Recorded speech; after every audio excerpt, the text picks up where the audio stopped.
Reku ultraskaņas tīrāmais, reku koncentrāts, ko var arī nopirkt zem lec.lv. Mēs izliekām līdz 80 grādiem ūdeni uzsildīties.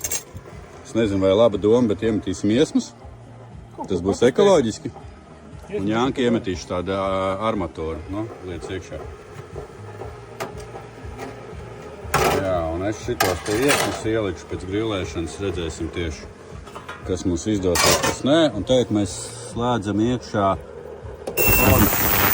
Vai kāds sparungs aizgāja? Pastīsimies, būs kaut kāds rezultāts vai nē?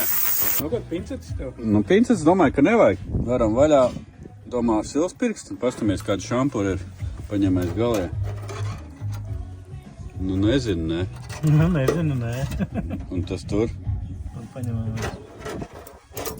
Tas gan ir attīrījies labi.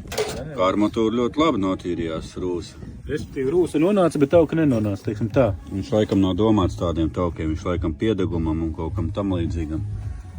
Tā kaut kā šitos liksim trauķenē labāk.